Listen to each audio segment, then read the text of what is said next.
我係小藍啊，我哋又出去玩啦。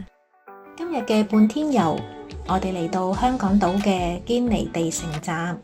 堅尼地城係以香港第7任總督堅尼地而命名嘅。呢一度發展係以住宅為主㗎，有好靚嘅海景同埋好多古蹟，生活氛圍都比較悠閒。今日嘅天陰，但係冇影響我嘅心情，因為我哋要去嘅地方都唔少㗎。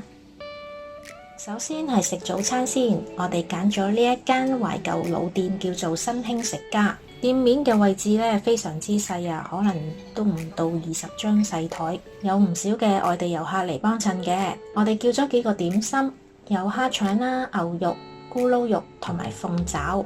蝦腸咧就有雪藏味啦，而咕嚕肉咧亦都好似冷盤咁樣，唔夠熱啊。佢個鳳爪咧就比較都 OK 嘅，都幾入味。咁如果唔介意地方狹窄嘅話，地面又有啲油漬嘅話咧，咁就不妨試下嚟呢度同人搭下台啦。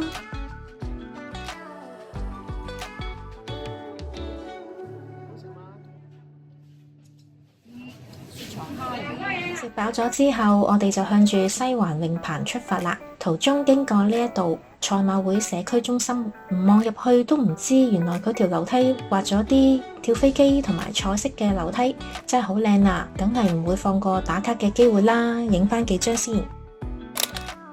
行咗15分鐘嘅小斜路，終於都嚟到泳棚嘅入口啦。今次已經係第3次嚟呢度，慢慢咁沿住樓梯向下邊行，嚟到泳棚嘅岸邊。呢度係60、70年代市民嚟游水嘅地方，只係一條長木橋、一啲竹棚、一個簡陋嘅更衣室，就係當年嘅公眾泳池啦。我就覺得有啲驚險啦，如果唔識游水，真係有啲危險噃。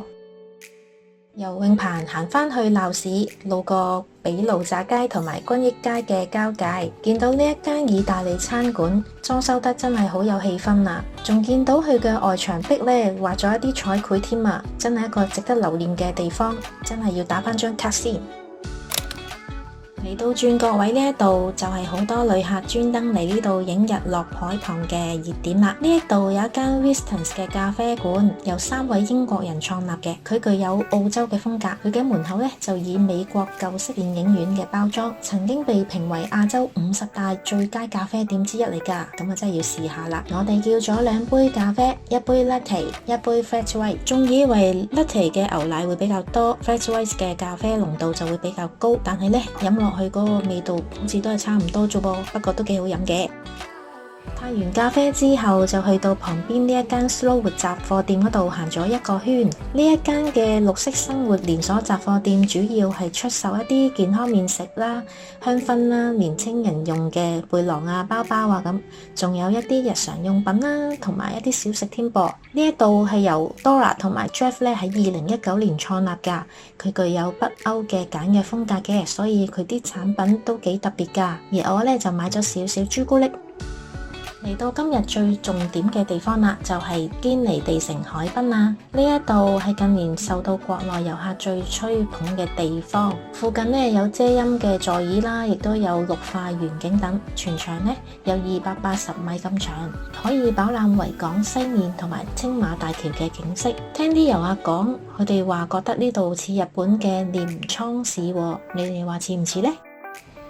嚟到海濱就梗係要睇埋呢個電車總站啦，呢一個就係西環嘅電車起點啦。由1904年起咧，喺呢一度坐電車就可以去到中環啦、灣仔、銅鑼灣呢啲商業中心嘅，直至到終點就係喺筲箕灣。全程嘅單程車票咧，而家已經係去到3個3啦。原來咧都仲有月票㗎喎，佢個價格就係260蚊港幣。總站嘅對面仲見到有一間精品小店添啊，出售一啲同電車有關嘅精品㗎，有時間都可以去睇下噃。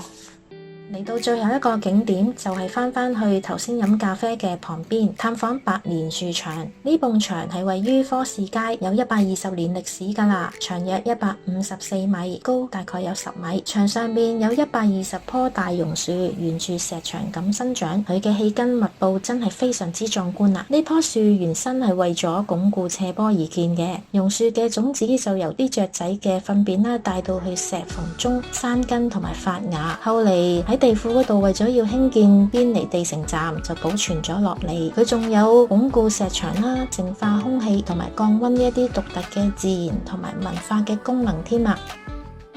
影片中嘅景點資料呢，大家可以去下面嘅資訊欄嗰度揾到㗎。